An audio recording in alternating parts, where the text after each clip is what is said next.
Well, hello everyone. Welcome to the high school football season. This is the End Zone Pregame. I'm Jake Wallace. Call it week 0, call it week 1, whatever you want to call it. Tonight, the high school football games count. The season kicks off tonight all across the state of Georgia, all across South Carolina. And this is something new we're doing here at WTOC, bringing you this pregame show on the WTOC app, on Facebook. You'll see us every week right at this time, 3 o'clock on Friday. Going to break down some of the action that you're going to see tonight on the End Zone. And why don't we get right to it, including a game that should have more of the state's attention.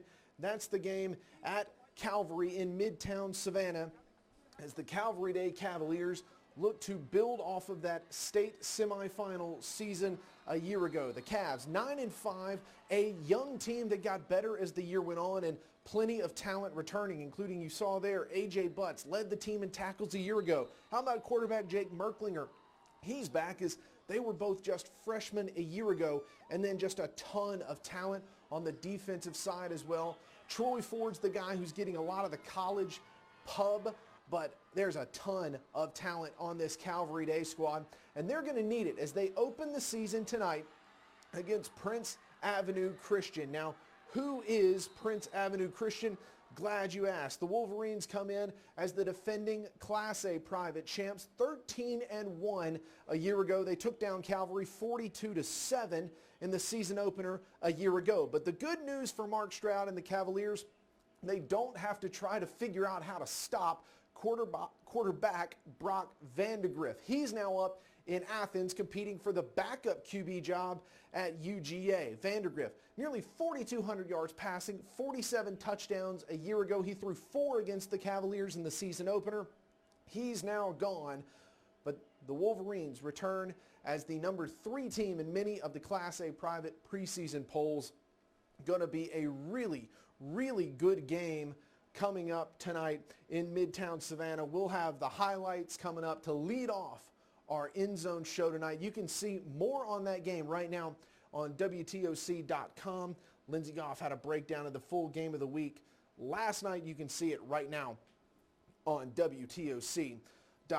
Some other games that we're watching for this evening. How about this interstate showdown up in Beaufort as the Richmond Hill Wildcats crossing state lines to take on the Beaufort Eagles. This is a Wildcat team with 18 wins in their past 2 seasons, but this a very young team, just 1 starter returning from a defense that allowed less than 17 points a year ago.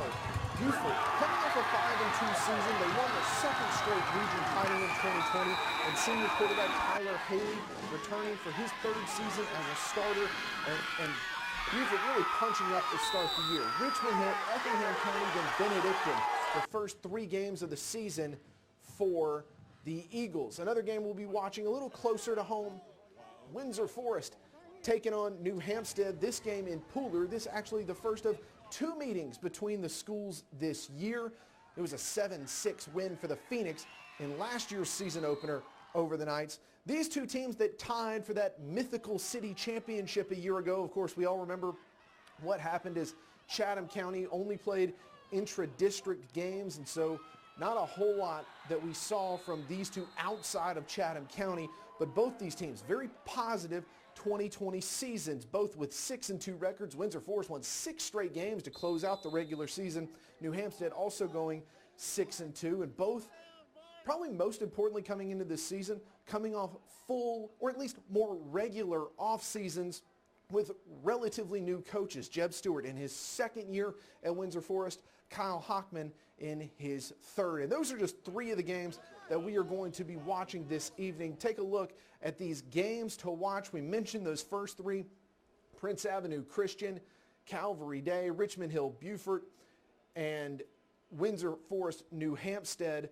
But several other games that we should be looking for, and you'll see tonight on the End Zone, including Savannah Christian making the trip to Twin City to take on ECI.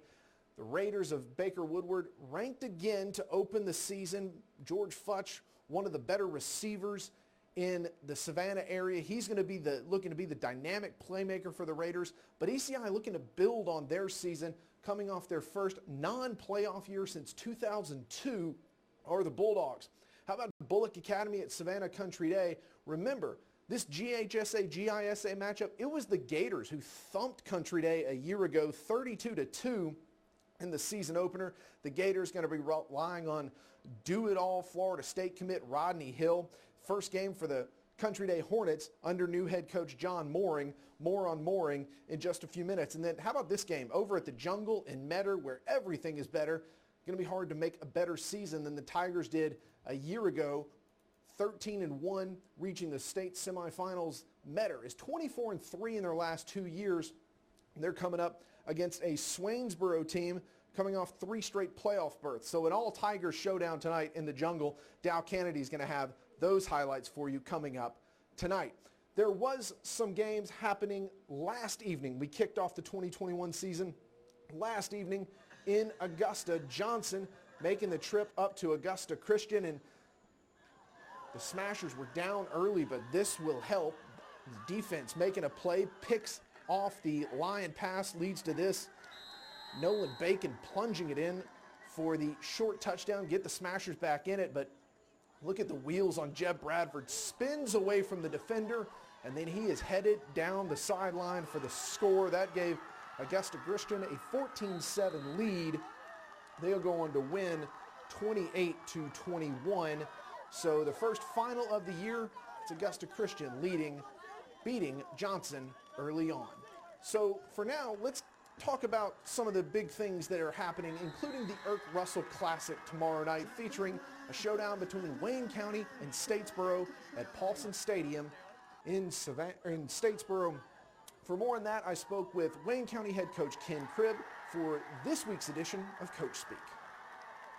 Coach, we'll start there. This was a game you guys were scheduled to play in a year ago. COVID obviously happens. Now you get to kick off the season on such a big stage against a big opponent like Statesboro. Your kids have to be excited. They're ecstatic, to be honest with you. They're biting at the bit. It seems like time's standing still right now because playing late Saturday night, so we've had 2 weeks to prepare. We had our scrimmage 2 weeks ago, so it seems like we've been practicing forever, getting ready for this opportunity. The kids are going to be have that deer in headlights look in the beginning, I'm sure, and we got to figure out a way to get them to come out the gate, not start slow, try to get them started early in the first quarter. So, but I'm sure arriving there and taking in, the Georgia Southern Stadium, and it's a beautiful place. It's a great stadium. It's just going to be how quick we can get them going. Tell me about your team, what you like out of them, where you think you're going to have to answer some questions. Well, first of all, it's maybe the youngest team I've ever coached. At Wayne County or in general? In general. This is one of the youngest teams I've ever had. Right now we have 4 or 5 freshmen starting, and a lot of sophomore juniors, only 3 seniors on offense and 3 on defense. So 6 total. To say that, I still tell you a lot of talent. I'm excited about this team, a lot of speed, a lot of young kids that are very talented. Got a few that's got some really good bloodlines, and with older siblings that have been very successful. So I'm excited about the future, but this team, they're excited. They play with a lot of energy, a lot of passion. So I think they're going to get after it. I know these early season games, they're all get ready for region play, and you better be ready for region play in the region you play in. How difficult, how much does it kind of get your guys going, knowing that there's a bunch of really good teams, there's only 4 playoff spots? I mean, I think it's not an opinion. It's pretty much a fact that our region we play in from top to bottom has got to be one of the toughest, not only in our state, but in the country. Year in and year out, last couple of years, 3 or 4 of them in the top 5 in the state. So right now, I think they're ranked 2, 3, and 4. So we got to find a victory in there and make the playoffs. So last year our region won the state, and I got a feeling they're gonna have a good shot again this year. Coach, thanks for the time. Good luck. We'll see you tomorrow night. Appreciate what y'all do for high school football. Go Jackets. So Ken Cribb entering his 4th season in Jessup, but a couple new coaches all across the area making their debuts tonight. Tony Welch, he's been around for a long time, but he's back in the city of Savannah, taking over a Jenkins team that'll take on Groves tonight. Welch bringing that wing T offense. Going to be interesting to see how the Warriors do in their first game under a proven winner like Tony Welch. We mentioned John Mooring debuting tonight for Country Day. They got a task ahead of them trying to slow down Bullock Academy.